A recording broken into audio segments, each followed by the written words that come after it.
Hello Libra, Sun, Moon, Rising and Venus signs, kamusta kayo? Sana po ay nasa mabuti kayong kalagayan. Welcome back po sa Star Tarot at kung bago kayo rito, welcome din po kayo. Please subscribe, like, share my videos and leave me a comment kung nakaresonate kayo. So Libra, first card po ninyo, forgiveness.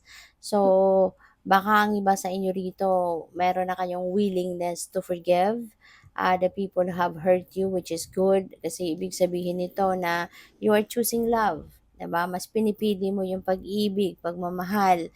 Kaya mas priority mo ngayon yung pagpapatawad para din na maging magaan ang iyong pakiramdam, para din na makahinga ka, para din na makaano ka, ang tawag dito, para din na luwag-luwag ka na at matanggal sa isip mo, matanggal sa puso mo yung parang tinik or whatever it is, no, na bumabagabag sa inyong dibdib, 'di ba?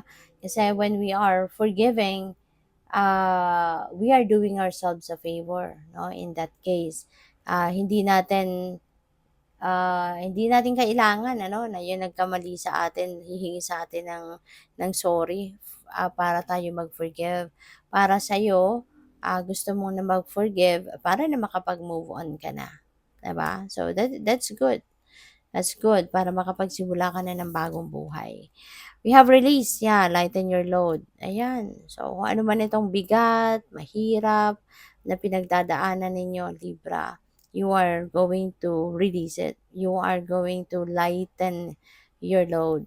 Alright? So, kaya, ayan, ilalet go mo na to. Ilalet go mo na. At, aanuhin mo na lang ito, Libra.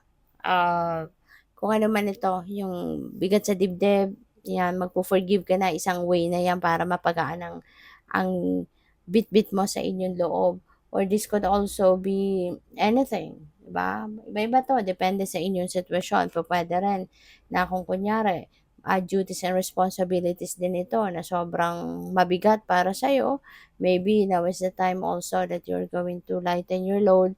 Pwedeng ikaw ay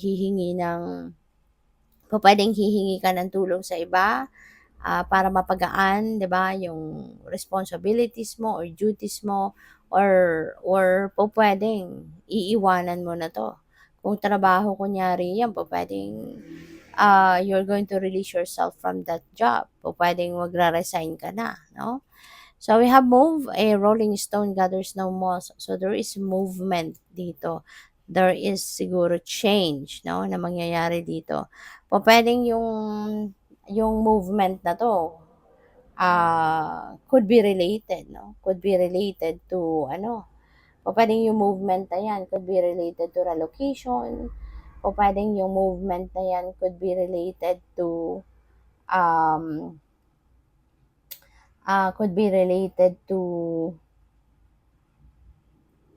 siguro pagche-change din ng trabaho, pagche-change ng career, puwedeng gano'n, 'no? So, kaya good luck din sa'yo, 'no, kung merong mga gano'ng sitwasyon na mangyayari dito. So, tignan natin kung ano pa ang ganap. And by the way, maraming salamat for subscribing. And if you haven't subscribed yet, subscribe na kayo.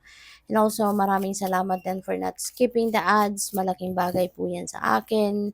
And also, please click the join button sa baba ng video kung gusto po ninyo na mag-join kayo sa membership. Okay? Salamat po.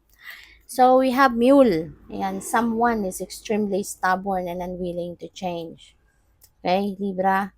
Someone is extremely stubborn and unwilling to change. Kung sino man ito, maaaring kilala mo to, or maaaring kapamilya mo, kaibigan mo, 'di ba? Na talagang magtitigas-tigasan, hindi na, alam mo 'yun, hindi sa'yo makikinig, 'di ba? Pwedeng gano'n ang ganap diyan. So, what else? We have tower, solid foundation, and success with effort. Ayan. So, Libra,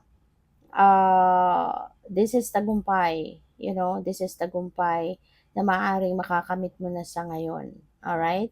This could be success after so many, siguro, after so many sacrifices na maaaring ginawa ninyo, or after so many siguro efforts na binuhos ninyo rito finally, 'di ba, mapagtatagumpayan mo na 'to, 'no? Kaya po puwedeng gano'n ang ganap diyan. Mararating mo na din yung ano, yung tuktok ng tagumpay dito. So we have scales, keep your life in balance. Alright? Keep your life in balance. Maaari kasi Libra na ang iba sa inyo rito, pupuwedeng nadi-distract, 'no? Maaaring distracted, um, maaaring maraming iniisip, yung ganyan. Kaya pupuwedeng may tendency 'no, na mapabayaan or ma-overlook ang ibang bagay, ang ibang parte, 'di ba, sa buhay ninyo, yung gano'n. Kaya this is a reminder para sa'yo na keep your life in balance para maging maayos lang ang lahat, maging smooth sailing lang 'no, yung mga ganap sa buhay. So, what else? We have bear, danger, especially in money matters. Okay? So, Libra, pupuwede na na meron ditong mga ano, baka magkaroon ng problema sa pera. Kaya para maiwasan ito, para maiwasan na magkaproblema kayo sa pera, anuhin ninyo siya, anong tawag dito, make sure na pinagpaplanuhan ninyo yung gastos, ganyan. And, isa pa, stick to your ano, to your financial discipline or stick to your disiplina and stick to your budget, no? At isa pa, Libra, maaari no na ang iba sa inyo rito is maaari na ang iba din sa inyo rito siguro baka may tendency na nag-o-overspend, 'di ba? Yung gano'n. Kaya maging maingat 'no kayo sa paghawak ng inyong pera. Okay? Maging strikto kayo, sa pagha-handle ng inyong finances. So, what else? We have handshake, a meeting with a stranger could be important.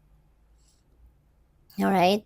So, maaari ng iba sa inyo dito, Libra, is going to meet someone new in your life. 'Di ba? At baka kung sino man itong makikilala ninyo, kung sino man itong stranger na makikilala ninyo, could be, baka magkaroon kayo ng opportunity, 'di ba, na that will be coming from this person. Pupuwedeng makatulong sa'yo kung ano man ang issue ninyo or kung ano man yung kunyari, naghahanap din kayo ng kunyari trabaho. So, baka yung stranger na 'to na makikilala ninyo, baka heaven sent ito, 'di ba? At siya pala yung magbibigay ng job offer sa'yo. So, puwedeng mga gano'n ano, or other things na pupuwedeng makatulong ito sa'yo ng taong ito. So, we have great happiness, ayan, magiging masayang-masaya ka.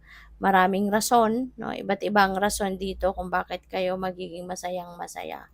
So, whatever this is, 'di ba, na kasiyahan na ito. So, this is really good. This is really, great, 'di ba? So, what else? We have bread.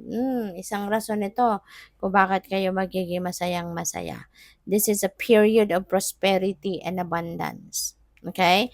So, panahon ito ng kasaganaan, panahon ito ng kaluwagan sa pera, 'di ba? Maraming financial blessings 'no ang dadating sa inyo, 'di ba? Kaya napakaganda, napakasuwerte ninyo. So we have courage, a journey either physical or mental. Okay? So yung courage na ito, this could be a journey.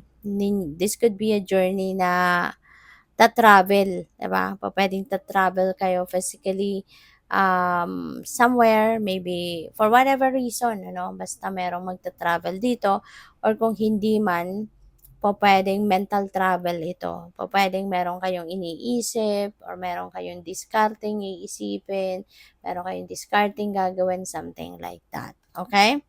So, what else? We have facts. shrewdness, and resourcefulness, especially in business. So, kung kayo nagnenegosyo, Libra, baka ito yung magiging susi para talagang tuluyan ng umalagwa ang inyong negosyo.